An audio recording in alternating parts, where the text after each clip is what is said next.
त्याची सुकन्या वृषाली बापू ठोंबरे हिने स्पर्धा परीक्षेमध्ये घवघवीत यश संपादन केलेलं आहे. महाराष्ट्र लोकसेवा आयोगामार्फत घेण्यात आलेल्या परीक्षेमध्ये तिने PSI पदी विराजमान झालेली आहे. तर तिच्याशी आपण संवाद साधणार आहोत. वृषाली, तुझं खूप खूप अभिनंदन. तुला आज ग्रामीण भागातून येऊन तू एवढ्या मोठ्या पदावर पोचलेले आहे. तुला काय सांगावं असं वाटतं? तुझं स्वप्न पहिल्यापासून हे होतं का? तसं बघायला गेलं तर माझ्या वडिलांचं स्वप्न होतं हे की मी एक अधिकारी व्हावं, कोणतीही अधिकारी झाली तरी चालेल. मग मी ते पूर्ण करण्याचा प्रयत्न केला आणि आता क्लास 2 अधिकारी पोलीस उपनिरीक्षक यापदी निवड झाली आहे माझी. तर शिक्षण ग्रामीण भागात झालेलं नाही. कुठे झालेलं शिक्षण तुझं? माझं प्राथमिक शिक्षण 1ली ते 4थीचं शिक्षण जिल्हा परिषद शाळा ठोंबरे वस्ती येथे झालं व माध्यमिक शिक्षण श्री गणपतराव साठे साहेब संचलित श्री छत्रपती शिवाजी विद्यालय वडशिंगे येथून झालं 5वी ते 10वी. 11वी 12वीचं महाराष्ट्र विद्यालय बार्शी येथे झालं व ग्रॅज्युएशन माझं BSc फिजिक्समधून झालं SP कॉलेज येथे. बरं. आज ग्रामीण भागातील विद्यार्थी एवढ्या चांगल्या प्रमाणात पुढे जात आहेत, हे करत आहेत, अनेक अडचणीवर मात करत जात आहेत. तुझ्या आयुष्यामध्ये असा संघर्ष तू सांगू शकतेस का? हो, नक्कीच. ग्रामीण भागातून विद्यार्थी पुढे जातात. तसं बघायला गेलं तर आपल्या देशाची पॉप्युलेशन खूप जास्त 68% पॉप्युलेशन ही खेड्यातलीच आहे. तर नक्कीच MPSC UPSC या क्षेत्रामध्ये उत्तीर्ण होणारे विद्यार्थी हे ग्रामीण भागातून आहेत किंवा वेगवेगळ्या क्षेत्रामध्ये उत्तीर्ण होणारे विद्यार्थी पण ग्रामीण भागातूनच आहेत असं मला वाटतं आणि आहेतच. तर ग्रामीण भागातून आहोत हा न्यूनगंड बाळगणे हे चुकीचे असं मला वाटतं. ग्रामीण भागातील विद्यार्थीच जास्त कष्टानं जिद्दीनं प्रामाणिकपणे कष्ट करून पुढे जातो असं मला वाटतं. तुला ह्या परीक्षेसाठी कुणाचं मार्गदर्शन मिळालं? म्हणजे तू कुठे क्लासेस वगैरे लावले होते का? या परीक्षेसाठी मॅडमनी म्हणजे पुण्याला होते मी. माझं ग्रॅज्युएशन पुण्याला झालं तर तिथे क्लासेस लावलेले ज्ञानदीप अकॅडमी म्हणून. पण मी UPSCचे क्लासेस लावलेले. ते क्लासेस मी पूर्ण करू शकले नाही. लॉकडाऊनमध्ये मी घरी आलेले. नंतर 2 वर्ष मी घरी होते तर मी बार्शीला अभ्यासिका जॉईन केली आणि जे उत्तीर्ण होणारे विद्यार्थी आहेत मुख्य परीक्षा व नंतर ते नापासून वापस आले तर ते जे अपयशी ठरलेत ते ॲक्च्युली खऱ्या आपल्या चुका सांगू शकतात असं मला वाटतं. तर त्यांच्याकडूनच मी मार्गदर्शन घेतलं. नंतर YouTubeला बरेच व्हिडिओज वगैरे आहेत आजकाल.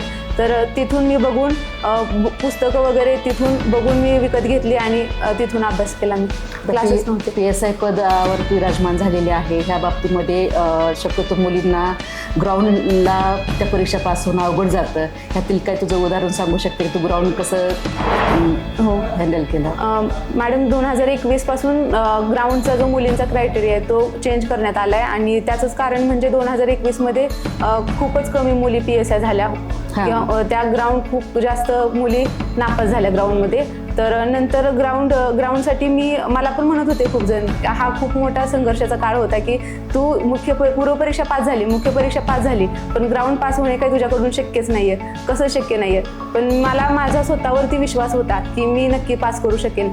तर ग्राउंडच्या काळामध्ये आता मी सकाळी आणि संध्याकाळी असं 2-2 तास रोज प्रॅक्टिस करून मी ग्राउंड आता क्वालिफाय झाले. क्वालिफाय 60ला होतं तर मला 85 मार्क्स पाडून मी चांगल्या उत्तमरित्या पास केले मी ग्राउंड. तुझ्यासाठी तुझ्या जीवनातील आदर्श कोण कोण आहेत? माझ्यासाठी माझे वडील हे माझे आदर्श आहेत आणि ते कायम असणार. आणि त्यानंतर MPSC क्षेत्रामध्ये बघायला गेलं तर जो व्यक्ती प्रामाणिकपणे त्याचं काम करतो, नंतर जो विद्यार्थी प्रामाणिकपणे कष्ट करतो, सकाळ संध्याकाळ कष्ट करतो पास होतो, ते माझे आदर्श आहेत. तू आपल्या ग्रामीण भागातील विद्यार्थ्यांसाठी काय संदेश देऊ शकतेस? ग्रामीण भागातील विद्यार्थ्यांसाठी संदेश शक्यतो तुम्ही लहानपणापासूनच आपलं एक ध्येय बाळगा. असं नाही आहे की MPSC या क्षेत्रामधीलच एक अधिकारी व्हावं म्हणून तुमचं ध्येय असावं, गोल असावं. वेगवेगळ्या क्षेत्रामध्ये पण खूप जास्त चान्सेस आहेत.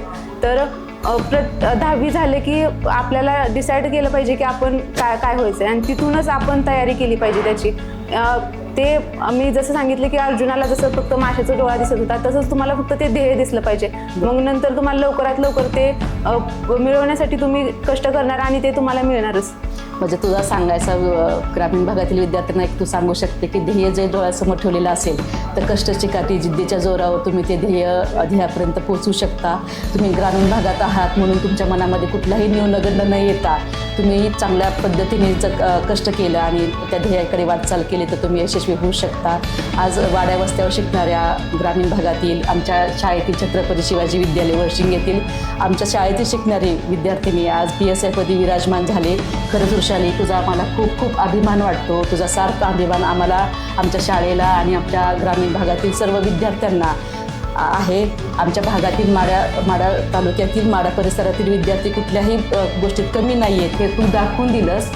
तू एक मुलांसाठी प्रेरणा ठरलेली आहेस. तुझ्या पुढच्या वाटचालीसाठी खूप खूप शुभेच्छा. तू असंच यश अजून पुढे संपादित करावं असं आम्ही मनापासून सांगतो आणि तुला खूप खूप शुभेच्छा देतो. धन्यवाद. Thank you madam.